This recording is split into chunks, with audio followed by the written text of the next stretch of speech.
నిన్నమని ఆయన అన్నాడు కేసీఆర్ గారు, నేను కొడితే గట్టి కొడతా అని. నేను మొన్న చెప్పిన, అయ్యా ఏందయ్యా కొట్టనికి, అది ఏమన్నా ఫుల్లా ఆఫా గట్టి కొట్టనికి అని అడిగిన. చంద్రశేఖరరావు గారు ఈ వేదిక మీద నుంచి చెప్తున్నా, నీ గట్టి కొట్టాలంటే నీ కొడుకును వంగబెట్టి కొట్టు. ఎందుకంటే ఆయన తిరుగుళ్ళు చూడు, అటు చేసే వ్యవహారాలు చూడు. నీ బిడ్డను రెండు జప్పరి, ఎందుకంటే లిక్కర్ దందాలో ఉండి ఈడ నిన్ను ఓడించిందే కదా, ఆడ కేజ్రీవాల్ కూడా మింగేసింది. నీ అల్లుడు భూదందాలు సప్పరి, నీ అల్లుని పట్టుకొని నాలుగు గట్టిగా కొట్టు, వాళ్ళను కొడుకుని కొట్టు, అల్లుని కొట్టు, బిడ్డను కొట్టు, సడ్డకుని కొడుకుని కొట్టు, గట్టి కాదు కట్టె తీసుకొని కొట్టు. వీళ్ళు చేసిన దుర్మార్గాలు తెలంగాణ సమాజం చూసింది కాబట్టే నిన్ను గట్టిగా వంగబెట్టి కొట్టింది తెలంగాణ సమాజం అని చెప్పిన చంద్రశేఖరరావుకు ఆయనకు చెప్తున్నా. ఇక ఆయన ఊరిస్తున్నాడు, ఇక నేను వస్తున్నా బయటకి అని. అయ్యా నువ్వు బయటకు వచ్చినప్పుడు, నువ్వు కుర్చీలో ఉన్నప్పుడే మా యూత్ కాంగ్రెస్ కార్యకర్తలు నేను బండకేసి కొట్టిరు. మళ్ళీ వచ్చేదేముంది? నువ్వు ముఖ్యమంత్రిగా ఉన్నప్పుడు, నీ పార్టీగా అధ్యక్షుడిగా ఉన్నప్పుడే మా యువజన కాంగ్రెస్ పిల్లలు నిన్ను బండకేసి కొట్టి ఓడగొట్టి ఇంట్లో ఊసబెట్టిరు. ఇవాళ కేటీఆర్ గారు ఊర్ల మీద తిరుగుతున్నాడు, కొత్త బిచ్చగాని పొద్దుగుర్తు ఎరగాడని. 10 ఏళ్ళ అధికారంలో ఉన్నాడు, డబుల్ బెడ్రూమ్ ఇల్లు ఇస్తాను ఇయ్యలే, ఇంటికో ఉద్యోగం ఇస్తాను ఇయ్యలే, దళితులకు 3 ఎకరాల భూమి ఇస్తాను ఇయ్యలే, డబుల్ బెడ్రూమ్ ఇల్లు ఇయ్యలే. ఇట్లా చెప్పుకుంటా పోతే 100 హామీలు ఉన్నాయి. 10 ఏళ్ళు అమలు చేయలేదు. 7 లక్షల కోట్ల రూపాయలు అప్పు తెచ్చాడు.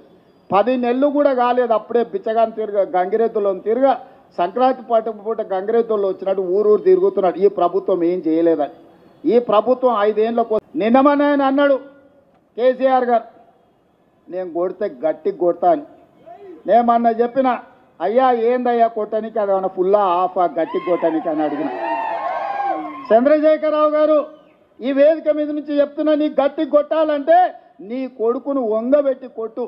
ఎందుకంటే ఆయన తిరుగుళ్ళు చూడు, అటు చేసే వ్యవహారాలు చూడు.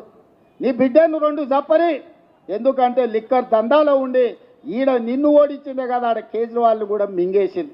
నీ అల్లుడు భూదందాలు సప్పరి, నీ అల్లుని పట్టుకొని నాలుగు గట్టిగా కొట్టు, వాళ్ళను కొడుకుని కొట్టు, అల్లుని కొట్టు, బిడ్డను కొట్టు, సడ్డకుని కొడుకుని కొట్టు, గట్టి కాదు కట్టె తీసుకొని కొట్టు. వీళ్ళు చేసిన దుర్మార్గాలు తెలంగాణ సమాజం చూసింది కాబట్టే నిన్ను గట్టిగా వంగబెట్టి కొట్టింది తెలంగాణ సమాజం అని చెప్పిన చంద్రశేఖరరావుకు ఆయనకు చెప్తున్నా. ఇక ఆయన ఊరిస్తున్నాడు, ఇక నేను వస్తున్నా బయటకి అని. అయ్యా నువ్వు బయటకు వచ్చినప్పుడు, నువ్వు కుర్చీలో ఉన్నప్పుడే మా యూత్ కాంగ్రెస్ కార్యకర్తలు నేను బండకేసి కొట్టిరు. మళ్ళీ వచ్చేదేముంది? నువ్వు ముఖ్యమంత్రిగా ఉన్నప్పుడు, నీ పార్టీగా అధ్యక్షుడిగా ఉన్నప్పుడే మా యువజన కాంగ్రెస్ పిల్లలు నిన్ను బండకేసి కొట్టి ఓడగొట్టి ఇంట్లో ఊసబెట్టిరు. ఇవాళ కేటీఆర్ గారు ఊర్ల మీద తిరుగుతున్నాడు, కొత్త బిచ్చగాని పొద్దుగుర్తు ఎరగాడని. 10 ఏళ్ళ అధికారంలో ఉన్నాడు, డబుల్ బెడ్రూమ్ ఇల్లు ఇస్తాను ఇయ్యలే, ఇంటికో ఉద్యోగం ఇస్తాను ఇయ్యలే, దళితులకు 3 ఎకరాల భూమి ఇస్తాను ఇయ్యలే, డబుల్ బెడ్రూమ్ ఇల్లు ఇయ్యలే. ఇట్లా చెప్పుకుంటా పోతే 100 హామీలు ఉన్నాయి. 10 ఏళ్ళు అమలు చేయలేదు. 7 లక్షల కోట్ల రూపాయలు అప్పు తెచ్చాడు. 10 నెలలు కూడా కాలేదు, అప్పుడే బిచ్చగాని గంగిరెద్దులో తిరగా సంక్రాంతి పూట గంగిరెద్దుల్లో వచ్చినట్టు ఊరు తిరుగుతున్నాడు. ఈ ప్రభుత్వం ఏం చేయలేదని.